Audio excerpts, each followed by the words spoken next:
Stock x ray हमारा खास segment. इसमें आज हम आईजीएल यानी कि इंद्रप्रस्थ गैस की बातचीत करने वाले हैं। इस स्टॉक के अगर आप सबसे पहले ट्रिगर्स की बात करें तो पॉजिटिव ट्रिगर्स क्या हैं इस स्टॉक को लेकर। देखिए, जिस तरह से कच्चे तेल और पेट्रोल डीजल की कीमतों में इजाफा होता है, उसमें बढ़ोतरी होती है, उससे इस कंपनी को फ़ायदा मिलता है। हालांकि ये इनडायरेक्ट बेनिफिशियरी होता है कच्चे तेल और पेट्रोल डीजल की कीमतों का, क्योंकि इनका कारोबार अगर आप देखेंगे तो वो गैस सप्लाई का है। सीएनजी और पीएनजी की सप्लाई करते हैं ये, और पेट्रोल डीजल की कीमत बढ़ने से जो सीएनजी के व्हीकल्स होते हैं, सीएनजी गाड़ियाँ होती हैं, उनकी मांग में हम देखते हैं कि जो इजाफा है, जो बढ़ोतरी है, वो देखने को मिलती भी है। इनफैक्ट आप FY25 में जो अगस्त तक के आंकड़े आए हैं उनको अगर आप देखेंगे भी, जो डिफरेंट एजेंसीज रिपोर्ट करती हैं, उसमें जो सीएनजी व्हीकल के रजिस्ट्रेशंस हैं उसमें हमने देखा है कि 22% की बढ़ोतरी देखने को मिली है। अगर आप साल दर साल नंबर्स को कंपेयर करेंगे तो वैसे भी आप देखेंगे सीएनजी की और जो रुझान है वो काफ़ी ज़्यादा बढ़ रहा है। सरकार भी चाहती है कि देश में जो सीएनजी पीएनजी और जो एलएनजी है उसकी खपत बढ़ती हुई दिखे। और दिग्गज कंपनी अगर आप देखेंगे बजाज ऑटो, उसने भी हाल ही में सीएनजी बाइक लॉन्च की है। और ना केवल बजाज ऑटो बल्कि जो बाकी कंपनियां हैं वो भी इस और मूव कर रही हैं। टीवीएस मोटर ने भी हाल में ऐसा बयान दिया था कि वो सीएनजी बाइक लॉन्च करने की तैयारी कर रहे हैं। फिलहाल अगर आप देखेंगे तो सीएनजी बाइक्स का पेनिट्रेशन या बिक्री है इंडिया में वो काफ़ी कम है। लेकिन हाँ, बजाज ऑटो ऐसा मानना है कि भविष्य में सीएनजी बाइक की जो अनुमानित सेल्स हैं पर मंथ वो 4.5 से 5 लाख तक पहुंचती हुई नजर आ सकती है। अभी मार्केट काफ़ी छोटा है, क्योंकि मौजूदा अगर आप देखेंगे तो 6000 यूनिट के आसपास की ही सीएनजी बाइक्स की बिक्री होती है।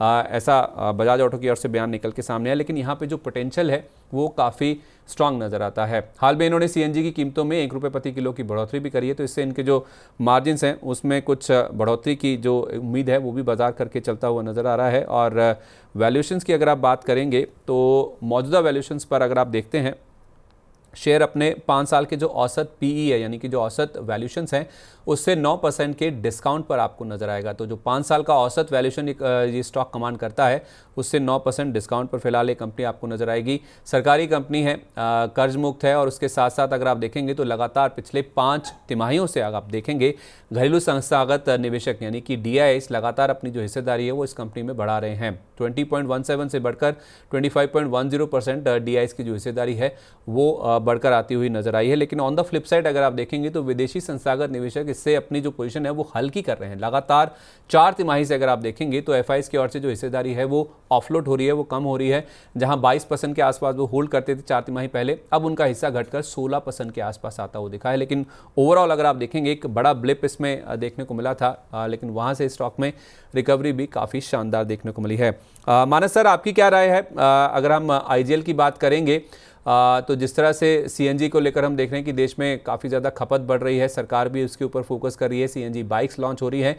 आईजीएल को लेकर या ओवरऑल सीएनजी की खपत को लेकर आपका क्या व्यू है सर? देखिए, आईजीएल के पैटर्न्स को अगर समझें तो मेरे ख्याल से जुलाई के मंथ से हम कंसोलिडेशन देख रहे हैं। एक रेंज में स्टॉक ट्रेड कर रहा है। पॉजिटिव ये है कि स्टॉक ने कोई मीनिंगफुल करेक्शन दिखाया नहीं है। तो जब भी हमें ₹570 के ऊपर का ब्रेकआउट देखने को मिलेगा तो कम से कम ₹70-80 का मूव तो जरूर आईजीएल दिखा देगा। मेरे ख्याल से यहाँ पर अगर आपके पास पोजीशन है तो आप पोजीशन को होल्ड करिए। ₹520 के नीचे स्टॉप लॉस लगा के जो ऊपर की तरफ टारगेट आपको सेट करने हैं वो 620 से 630 की रेंज में हो सकते हैं। शायद इसमें 2 से 3 मंथ का समय लग सकता है। और अगर आप बिल्कुल अग्रेसिव ट्रेडर हैं तो ब्रेकआउट का इंतजार करिए। ₹570 के ऊपर शायद ज्यादा समय नहीं लगेगा स्टॉक को 620 के लेवल्स पे को टेस्ट करने का। तो 570 के ऊपर खरीदारी करें। लेकिन अगर आपके पास लॉन्ग पोजीशन है तो आप बिल्कुल बने रहिए ₹520 के स्टॉप लॉस के साथ। जिनके पास है वो 520 के स्टॉप लॉस से बने रहें और फ्रेश खरीदारी 570 के ऊपर करें। जब ब्रेकआउट होगा तो 620 630 तक के जो लेवल्स हैं वो देखने को मिल सकते हैं। इनफैक्ट अगर आप फंडामेंटल नज़रिए देखेंगे, जो ब्रोकिंग हाउसेस की रिपोर्ट्स हैं वो तो ये बताती है कि अपसाइड और भी ज़्यादा देखने को मिल सकती है। क्योंकि अगर आप वैल्यूशंस देखेंगे तो FY25 यानी कि जो मौजूदा वित्त वर्ष है उसमें अगर आप अनुमानित EPS देखेंगे वो करीब ₹29 के आसपास का आता है। HDFC सिक्योरिटीज़ की एक रिपोर्ट बताती है। और अनुमानित EPS के हिसाब से अगर आप PE यानी कि जो प्राइस टू अर्निंग मल्टीपल देखेंगे वो आपको महज 19 के आसपास का नजर आएगा। और शेयर की जो बुक वैल्यू है वो भी करीब ₹122 के आसपास के। तो उस लिहाज से भी देखेंगे तो आपको वैल्यूएशन जो है वो काफ़ी अट्रैक्टिव नजर आएंगे। और कुछ ब्रोकिंग हाउसेस की रिपोर्ट्स अगर आप देखेंगे जिसमें HDFC सिक्योरिटीज़ ने बाय रेटिंग दी है, ₹635 का टारगेट दिया है। और उसके साथ साथ शेर खान की भी रिपोर्ट बाय की है, उनके टारगेट्स तो HDFC सिक्योरिटी से भी ऊपर के हैं। 648 तक के जो जोन्स हैं वो देखने को मिल सकते हैं। तो सर, आपने जो टारगेट दिए हैं 620 के, वो छोटी अवधि के हैं, क्योंकि ब्रोकिंग हाउसेस के या फिर जो फंडामेंटल रिपोर्ट्स आती हैं वो तो 1 साल का नजरिया लेके चलती हैं।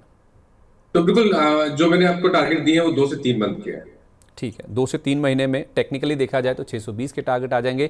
एक साल का नजरिया लेके चलते हैं तो फंडामेंटल नजरिए से 635 648 तक के जोन्स ये स्टॉक टेस्ट करता हुआ नजर आ सकता है।